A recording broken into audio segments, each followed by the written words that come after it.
Hello friends, आज हम topic discuss कर रहे हैं क्लास 11 से और जो चैप्टर लिया है वो है परम्यूटेशन कॉम्बिनेशन। एक बहुत ही बेहतरीन क्वेश्चन मैंने लिखा है, चलिए देखते हैं। कह रहा है कि how many 4 digit numbers are there with no digit repeated, कि कुल जितनी भी डिजिट है, वैसे डिजिट दी नहीं है लेकिन जब डिजिट के बारे में कोई बात ही नहीं की गई तो कंफर्म है जितनी डिजिट है सारी लेनी पड़ेंगी, मतलब 0 से लेके 9 कुल मिला के 10 डिजिट। कह रहा है कि कुल जितनी डिजिट है उससे कितनी सारे आप 4 डिजिट के नंबर बना सकते हो। तो देखो ध्यान से एक बार, हमारे पास कुल मिला के जो डिजिट है वो 0 से 9, या कह सकते हैं कि कुल 10 डिजिट है, और हमसे कह रहा है कि आपको 4 डिजिट के नंबर बनाने। तो कंफर्म है 4 डिजिट के नंबर हो गए आपके पास कितने भाई, 10 डिजिट टोटल, 4 डिजिट के नंबर बनाने। तो ये आंसर हो गया आपका 10p4 वेज, मतलब कुल मिला के जितने नंबर बनेंगे इन 10 डिजिट से 4 डिजिट के, उसका सिंपल सा आंसर है 10p4 वेज। 10p4 का एक मतलब ये भी हो गया, आपने हर लेटर को हर डिजिट पर अरेंज करके देखा और पता चला कि टोटल 10 डिजिट से कुल 4 डिजिट के 10p4 नंबर बनेंगे। लेकिन ये क्वेश्चन तो बड़ा आसान हो गया, नहीं, एक छोटा सा ट्विस्ट छुपा हुआ है। चलिए उस ट्विस्ट को ही देखते हैं। मान लीजिए आपने जो 4 डिजिट के वो सारे नंबर बनाए हैं, इसका मतलब ये हुआ कि हर डिजिट को हर प्लेस पर रखकर देखा है। भाई ये तो मतलब हुआ 10p4 का मतलब है कि 0 से लेके 9 तक टोटल 10 डिजिट को हर प्लेस पर रखकर देखा और कुल मिला के 10p4 नंबर्स बन गए। लेकिन थोड़ा ध्यान देने वाली बात यह है कि जब आप सारे डिजिट को सब प्लेस पर वन बाय वन रख रहे होगे तब एक केस ऐसा भी तो आया होगा कि आपने यहां पर 0 रखा होगा।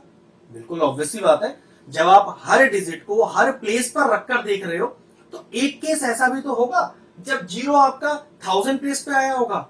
और सोच के देखिए, अगर 0 आपने यहां रखा है तो अब ये 4 डिजिट का नंबर तो बचा ही नहीं, ये तो 3 डिजिट का नंबर हो गया। इसका मतलब ये हुआ कि इस 10p4 में वो नंबर भी सारे इंक्लूडेड है जो 0 से स्टार्ट होते हैं। लेकिन क्वेश्चन में तो हमसे कहा है सिर्फ 4 डिजिट के नंबर, तो ये बात भी कंफर्म हो गई कि अब आप इस 1000 प्लेस पर 0 को नहीं रख सकते। अब आपको इस 10p4 में से सारे वो नंबर माइनस करने पड़ेंगे जो 0 से स्टार्ट हुए हैं। तो वो कैसे होगा, देखो मान लीजिए 0 को 1000 प्लेस पे ही रखा हुआ है, तो पक्की बात है अब कितने प्लेस फिल होने के लिए रह गए, 3 प्लेस रह गए। और डिजिट कितनी बची, क्योंकि टोटल 10 डिजिट में से 0 तो यहां रखा ही हुआ है ना, तो 9 डिजिट तो बची। तो अगर मैं लिखूं all numbers with start from 0, वो सारे नंबर जो 0 से स्टार्ट होते हैं, 0 से स्टार्ट मतलब 1000 प्लेस पे 0 रख के जितने नंबर बनेंगे वो कितने हो गए, टोटल 10 डिजिट थी, 0 आपका फिक्स हो चुका है, तो टोटल आपके पास कितनी डिजिट बची, 9 तो डिजिट बची। प्लेस कितने फिल करने हैं आपको, 4, लेकिन दिक्कत है 0 तो आपके फर्स्ट प्लेस पे रखा ही हुआ है, तो अब कितने फिल करने के लिए प्लेस रह गई आपके पास, 3। तो वो सारे नंबर जो इस पर्टिकुलर केस में 0 से स्टार्ट होंगे वो कितने हो गए, वो हो गए 9p3। ये वो सारे नंबर हैं जो 0 से स्टार्ट हुए हैं, क्योंकि 0 से स्टार्ट होने वाले नंबर 4 डिजिट के हो ही नहीं सकते। तो कंफर्म है कि इन टोटल नंबर में से अगर मैं ये 0 से स्टार्ट होने वाले नंबर माइनस कर दूं तो वही सारे नंबर बच जाएंगे जो 4 डिजिट के हैं। तो लिखे मैंने टोटल 4 डिजिट नंबर्स आर, और वो कितने होंगे, पूरे 10p4 में से माइनस कर दीजिए 9p3। इसका मतलब ये हुआ 10p4 में सारे डिजिट हर प्लेस पे रख के देखा गया, बन गया 10p4 टोटल नंबर्स। लेकिन जब हम सारे प्लेस पर सारे डिजिट को रख रहे थे तो एक केस ऐसा भी तो आया होगा जब आपने 1000 प्लेस पर 0 को रखा होगा, और अगर 0 1000 प्लेस पर है, ये नंबर 4 डिजिट का हो ही नहीं सकता, फिर तो ये 3 डिजिट का नंबर है। तो मैंने क्या किया, वो सारे नंबर निकाल लिए जो 0 से स्टार्ट हुए होंगे और वो सारे 3 डिजिट के होंगे। मैंने टोटल नंबर में से वो सारे 3 डिजिट के नंबर माइनस कर दिए, और बचे कौन से फिर, जो 0 से स्टार्ट नहीं होते। 0 से स्टार्ट नहीं होते तो कंफर्म है फिर वो 4 डिजिट के होंगे। ये आ गया हमारा फाइनल आंसर। अब इसको मैं आपको सॉल्व करके भी दिखा देता हूं। वैसे आपका फाइनल आंसर यहां पर आ चुका है। चलिए अब इसे सॉल्व कैसे करते हैं। सबसे पहले इनके फैक्टोरियल बोलते हैं। 10p4 कैसे लिखा जाएगा, 10 factorial upon 10 minus 4 6 factorial minus 9 factorial upon 9 minus 3 6 factorial. Formula बताइए मैं कौन सा लगा रहा हूं। फॉर्मूला होता है npr is equal to n factorial upon n minus r factorial. बस ये फॉर्मूला मैंने लगाया है।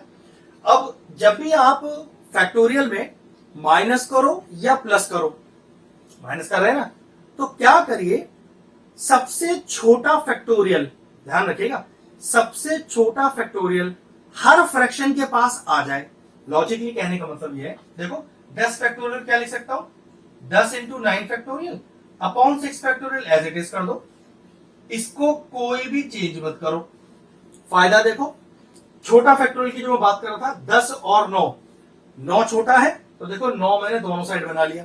नीचे क्योंकि 6 फैक्टोरियल सेम लिखा है तो वहां कुछ बनाने की जरूरत नहीं है। देखो कुछ कॉमन आ रहा है, 9 फैक्टोरियल अपॉन 6 फैक्टोरियल तो कॉमन आ गया। बचा क्या है, यहां पर 10 और यहां पर बचा 9।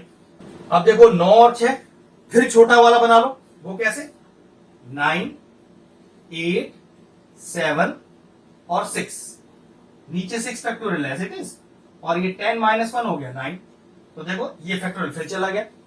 हमेशा जब भी छोटा फैक्टोरियल सबके पास आप मौजूद रखोगे तो ये फैक्टोरियल वाला टर्म हमेशा कैंसिल आउट हो जाएगा। अब बचा क्या आपके पास, अब आपके पास बचा 9 इंटू 8 इंटू 7 और इंटू 9, जो कि सॉल्व करके आएगा 4 5 3 6।